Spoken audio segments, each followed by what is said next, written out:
Hi everyone, it's William finally back after a very long and unintended hiatus. This time back with the Grand Duke Dmitri YouTube series, video series, and I had more technical problems, but I think we're finally past those. The last one, which was what?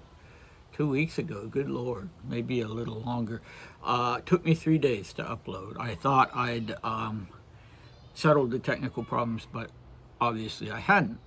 Now, once again, I think I have, but I'm going to do a fairly short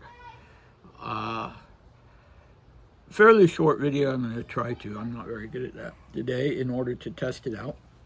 I have good news and bad news. The bad news is pretty much personal. My Great Dane died. My dog, Duke. So it was really like losing my best friend. He used to come to my bedside every morning and wake me up. And since I work from home, he was always there. And so, yeah, I was kind of out of commission for a while, really down about that, but so it goes. The good news is that the first full English language biography of our friend Dmitri has come out. In the meantime, it's not available in the US yet, but it is available in Europe. Here it is, The Old Scoundrel, Grand Duke Dmitri Romanov of Russia. The author is my friend Edward Hanson, Ed, also known as the Reverend Edward Hanson, and also known as Edward Hanson, PhD, because he has a PhD in American history. He minored in Russian history. I helped as much as I could with this book, primarily as a translator and someone who shared his information with Ed, and someone who talked with Ed, which was beneficial for both of us, since I'm working on a book too of a different kind about Dmitri. And so Ed very kindly dedicated the book to me and one other person, and wrote such touching words in relation to that dedication. I heartily recommend the book.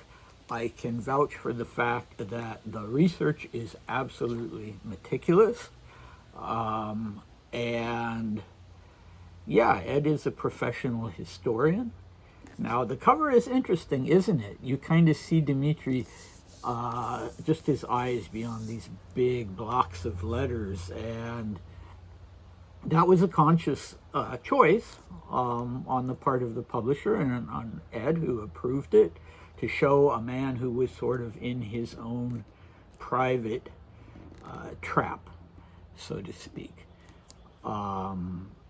behind this sort of wall of reserve. He could be quite extroverted, but he was essentially a lonely person, as was Maria, and a person who never found it easy to connect with people and go beyond that emotional reserve. And so, yeah, I think it's eye-catching. I think it was a good choice.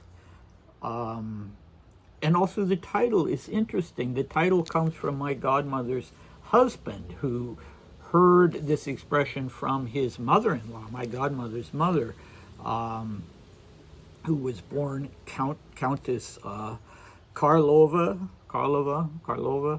the one of the not illegitimate, forgive me, Sonia, forgive me, Countess, one of the morganatic children of the Duke of Mecklenburg-Strelitz, who was a Romanov through the female line. And Philip remembered, my godmother's husband, Philip Goodman, remembered his mother-in-law calling Dmitri the Old Scoundrel. She definitely didn't like Dmitri. She thought he was a little bit on the feckless side. I think some of the things she accused him of I wouldn't agree with. For one thing, she characterized the Rasputin assassination as being similar to the famous Leopold and Loeb murder, which was a thrill killing in, I believe, the 1920s.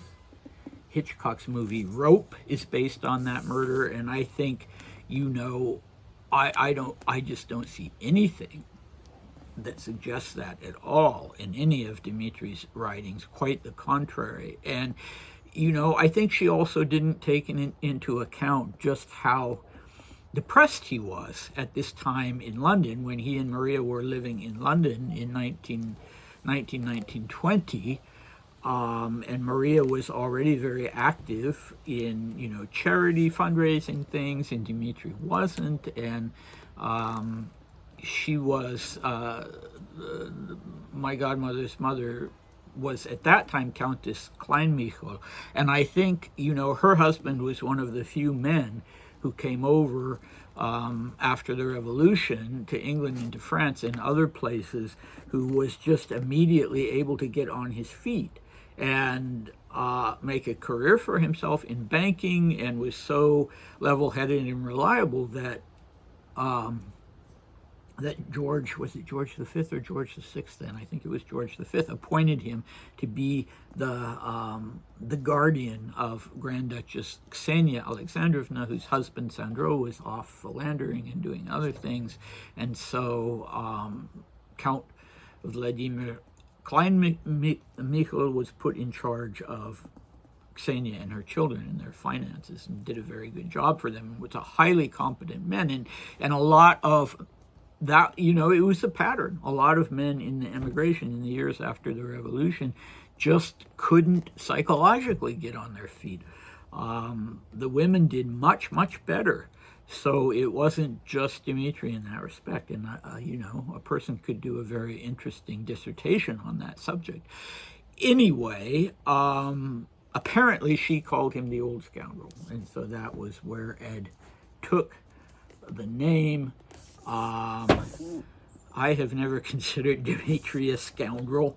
Far from it, as you know, although he did things, of course, that were, far less than admirable, as you also know, and I've never tried to cover that up.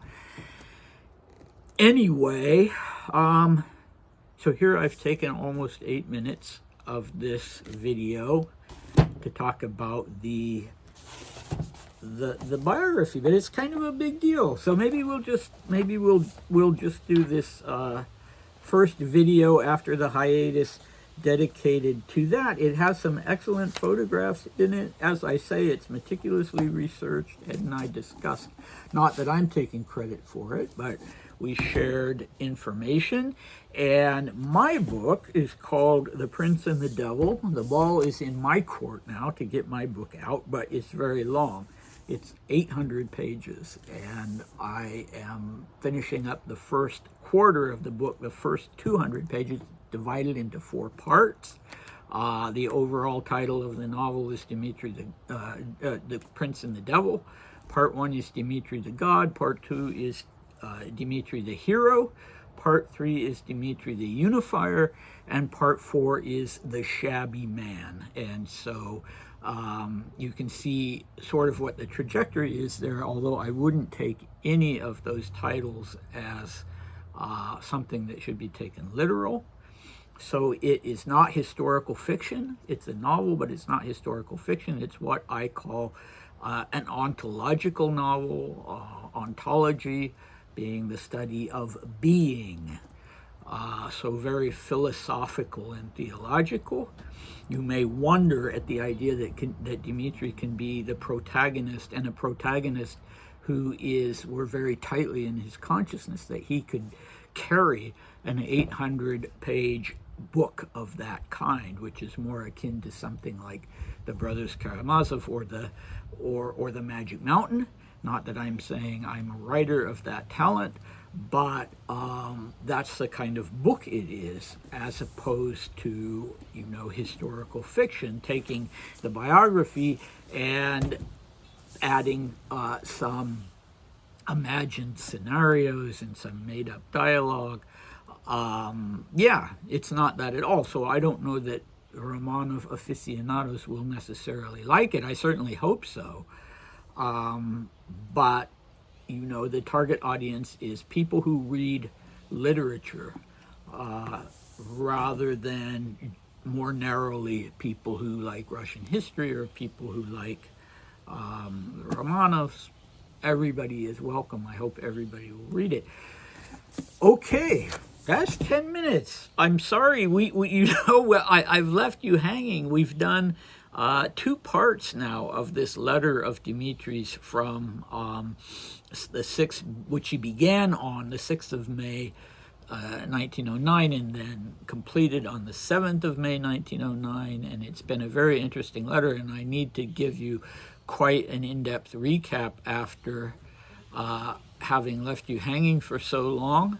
So next time, don't worry, it won't be a long recap, but I'll give you a brief recap, and then we'll do the next section, which is an official lunch on the occasion of Nicholas II's birthday, and Dmitri will talk about that and who he sat by and what the conversation was like. And then he'll have one of his more transgressive things, one of his more foul-mouthed and a